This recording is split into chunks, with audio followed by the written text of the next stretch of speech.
రాజా, నిజం తెలిసాక కూడా రవి అని పిలవాలనిపించడం లేదా? కొడుకు అని తెలియటం కంటే ముందు నేరస్తుడవని తెలిసింది కనుక ఆఫీసర్ ఆనందరావుకి నువ్వు నేరస్తుడమైన రాజావి. ఇంతకీ ఇప్పుడు ఇలా ఎందుకు వచ్చారో తెలుసుకోవచ్చా? 18 ఏళ్ల క్రితమే నువ్వు చచ్చావని నమ్మి ఏడ్చి ఊరుకున్న ఒక కుటుంబానికి ఎందుకు మళ్ళీ ఇప్పుడు ఇలా కనిపించావు? ఎందుకు మళ్ళీ వాళ్ళని ఏడిపించావు? ఒక ఆఫీసర్గా అడుగుతున్నారా, కన్న తండ్రిగా అడుగుతున్నారా? శోకంతో తిండి నిద్ర మానేసిన ఒక ఇల్లాలకి భర్తగా అడుగుతున్నాను. దుఃఖంతో కుమిలిపోయే ఒక పసిపిల్లకు తండ్రిగా అడుగుతున్నాను. ఎందుకు ఎందుకు మళ్ళీ ఇన్నేళ్ల తర్వాత వచ్చి వాళ్ళ మనసుల్లో ఆరిపోయిన మంటను రాజేశావు? పెద్దలు గనుక, ప్రశ్నించే అధికారం మీకుంది గనుక అడుగుతున్నారు. నిజానికి ప్రశ్నలు వేయాల్సింది మీరు కాదు, నేను. ఏమిటూ అనేది? ఒకప్పుడు మీ తొందరపాటు వల్లే కదా ఆ తల్లి కొడుకును పోగొట్టుకున్నది. మీ పొరపాటు వల్లే కదా ఆ చెల్లి తమ్ముడు అన్నను పోగొట్టుకున్నది. ఆనాడు నేను చెయ్యని నేరానికి నన్ను దూరం చేశాడు. అదేవిధంగా ఈనాడు మీరు నేను చెయ్యని నేరాలకు నన్ను బాధ్యుడంటున్నారు. అంటే కాళిదాసు పేరుతో ఇక్కడ కల్లోలాలు సృష్టించింది నువ్వు కదా? కాదన్న నిజం కంటే అవునన్న అబద్ధాన్ని మీరు నమ్ముతారు. అందుకే మీకు కాదని చెప్పుకోవడం అనవసరం. నీ మంకుతనంలో మార్పేమీ లేదు. మీ మొండితనంలో కూడా మార్పేమీ లేదు. సార్, మీరేమీ అనుకోనంటే ఒక చిన్న కోరిక కోరొచ్చా? ఏమిటది? మీరు నన్ను కొడుకు అనుకోకపోయినా నాకు మీరే తండ్రి.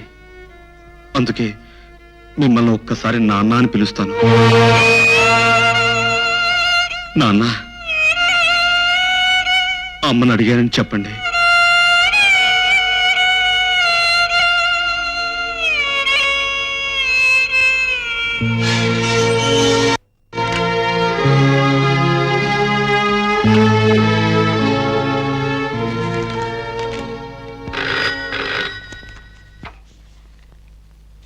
SP Anandarao speaking. Hello mister Anandarao. IG గారా? నమస్తే సార్. కాళిదాసును పట్టుకున్నందుకు hearty congratulations. Thank you sir. By the by, మీరు ఒకసారి వెంటనే బయలుదేరి ఇక్కడికి రండి. వెంటనే వస్తున్నాను సార్. చూడండి మిస్టర్ ఆనందరావు, ఈ జిల్లాలో ఆహార ధాన్యాల కొరత అధికంగా ఉందని ప్రభుత్వం గుర్తించింది.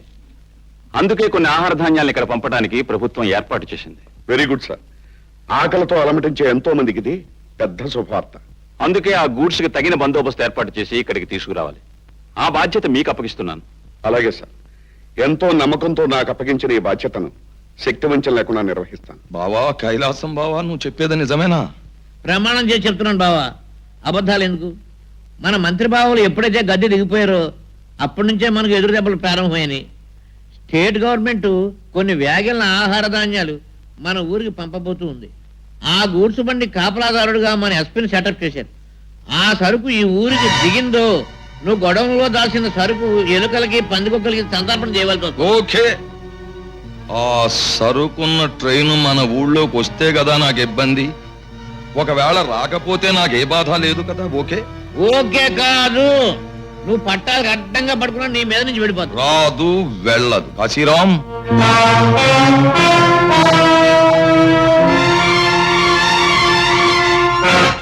ధర్మరాజు, నా కంఠంలో ఊపిరుండగా నువ్వు ఈ దారుణాన్ని చెయ్యలేవురా. కాళిదాసు పేరుతో గుండాలకు గుండాగా పేరు పడ్డ నా విశ్వరూపం ఏమిటో చూస్తా. For more updates, like, comment, subscribe to our channel. Hey darlings, గంటని click చేయడం మర్చిపోకండి.